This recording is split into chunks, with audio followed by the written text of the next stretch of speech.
আসসালামু আলাইকুম। অষ্টম শ্রেণীর শিক্ষার্থী বন্ধুদের আজকের ক্লাসে স্বাগতম।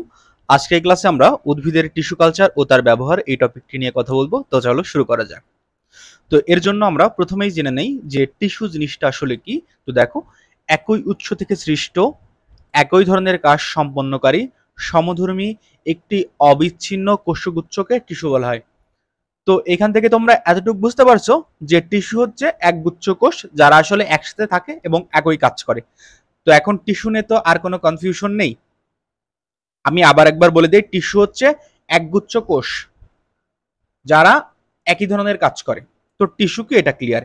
এরপর দেখো, এখন আমরা টিস্যু কালচার কি এটা জেনে নেই, তারপর এই পুরোটা রিডিং করি। দেখো, উদ্ভিদের শীর্ষমুকুল, কক্ষমুকুল, কচি পাতা, পাপড়ি বা এই জাতীয় কোনো বিভাজনক্ষম অঙ্গ থেকে বিচ্ছিন্ন করা কোনো টিস্যু সম্পূর্ণ জীবাণুমুক্ত অবস্থায় উপযুক্ত পুষ্টির মাধ্যমে বৃদ্ধি করে এবং পর্যায়ক্রমে পূর্ণাঙ্গ উদ্ভিদের চারা সৃষ্টি করাকে টিস্যু কালচার বলে। বুঝছো কেউ কিছু? তো না বুঝলেও সমস্যা নেই, আমি এখানের প্রত্যেকটা শব্দকে আলাদা আলাদা করে এক্সপ্লেন করবো। দেখো, উদ্ভিদের শীর্ষমুকুল, কক্ষমুকুল, কচি পাতা, পাপড়ি, এখানে কিসের কিসের নাম বলা আছে দেখো, শীর্ষমুকুল, কক্ষমুকুল, কচি পাতা, পাপড়ি এই জাতীয় কোনো বিভাজনক্ষম অঙ্গ থেকে।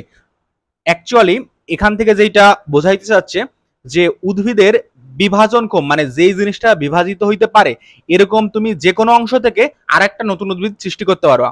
কাহিনীটা বুঝছো? উদ্ভিদের এমন যে কোনো অংশ, সেটা হইতে পারে পাতা, হইতে পারে কাণ্ড, হইতে হইতে পারে মূল, যে কোনো অংশ হইতে পারে ফল, ফুল, যাই বলো না কেন, যেটা বিভাজিত হইতে পারবে এরকম যে কোনো অংশ থেকে চাইলে একটা পূর্ণাঙ্গ বড় উদ্ভিদ তৈরি করা যায়। ওই বিসিটিসির দরকার হয় না, ওই যে কোনো অংশ থেকেই তৈরি করা যায়। এখন যে প্রক্রিয়া এই তৈরিটা করা যায় সেটাকেই টিস্যু কালচার বলা হয়। দেখো,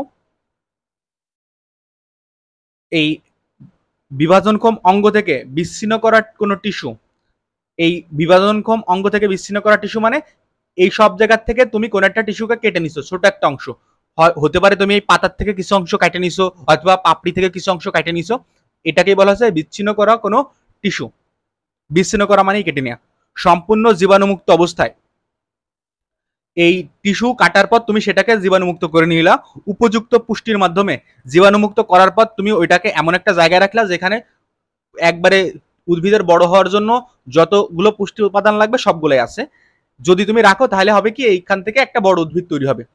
এটাই বলছে যে পর্যায়ক্রমে পূর্ণাঙ্গ উদ্ভিদের চারা সৃষ্টি করাকে টিস্যু কালচার বলে।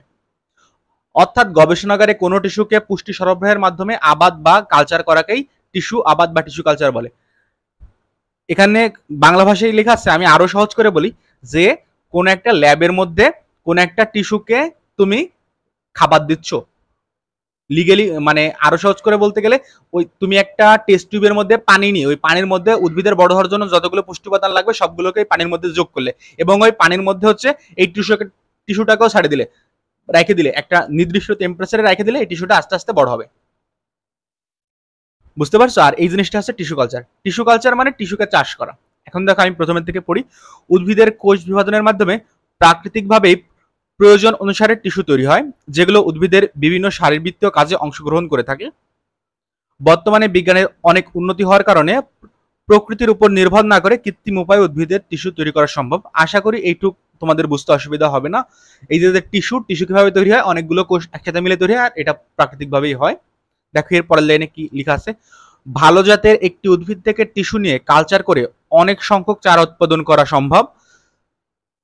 অতি অতি ক্ষুদ্র টিস্যু থেকে বহু চারা উৎপাদনের এই পদ্ধতিকে মাইক্রো প্রোপাগেশন বলে। এই সংখ্যাটা মনে রাখবা যে মাইক্রো প্রোপাগেশন কি, যে অতি ক্ষুদ্র টিস্যু থেকে বহু সংখ্যক চারা উৎপাদনের পদ্ধতিকে মাইক্রো প্রোপাগেশন বলে। ধরো অনেক বড় যদি একটা গাছ হয়, সেই গাছ থেকে কিন্তু একটা নির্দিষ্ট সংখ্যক চারা তুমি বের করতে পারবা। যে একটা আম গাছে যে কয়টা আম হবে, তুমি বড় জোর ওই আম সংখ্যক চারা তুমি উৎপাদন করতে পারবা। কিন্তু যদি এরকম হয় যে পৃথিবীতে একটা মাত্র আম গাছই টিকে আছে, এখন তুমি চাও পৃথিবী ভরে আম গাছ ছড়াই দিতে, তুমি কিন্তু এই আমের আঠি দিয়ে বা বিসি দিয়ে যে পরিমাণ চারা হবে সেই চারাতে কিন্তু পৃথিবী ভরতে পারবে না। কিন্তু তুমি যদি এরকম করো, আমের পাতাতে, একটা পাতাতে তুমি 1000 গাছ তৈরি করতে পারতেছো, সেই ক্ষেত্রে তো কি তোমার পৃথিবী ভরতে সময় লাগবে? একটু সময় লাগবে না, তাই না?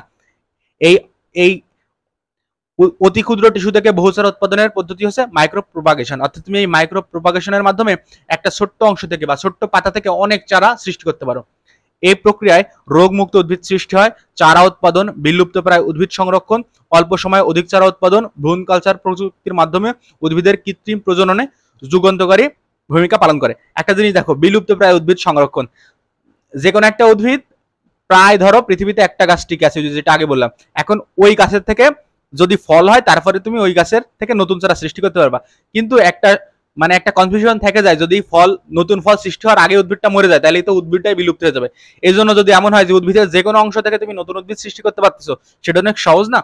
এই টিস্যু কালচারের মাধ্যমে এটা করা যায়। এই জন্য বলা হয়েছে বিলুপ্তপ্রায় উদ্ভিদ সংরক্ষণ করা যায় আর অল্প সময় অধিক চারা উৎপাদন করা যায়। তোমাকে যদি চারার বীজের মাধ্যমে যদি তুমি নতুন গাছ সৃষ্টি করতে চাও তাহলে কিন্তু তোমাকে 1 বছর অপেক্ষা করতে হবে, বাট টিস্যু কালচার তুমি চাইলে যে কোনো সময় করতে পারো।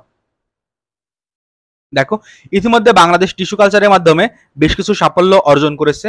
দেশে বিভিন্ন ধরনের দেশীয় বিদেশি অর্কিডের চারা তৈরি হচ্ছে।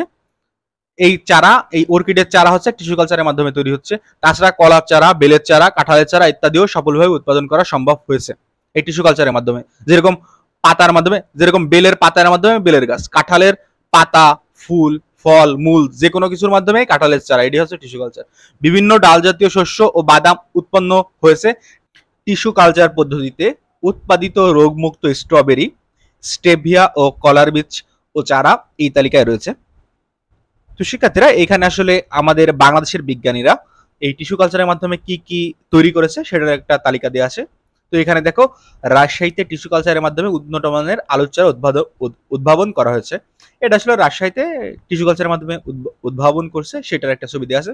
তো সেক্ষেত্রে আশা করি বুঝতে পেরেছো। আমি এখন ক্লাসটি শেষ করছি। সবাই ভালো থেকো, ধন্যবাদ সবাইকে।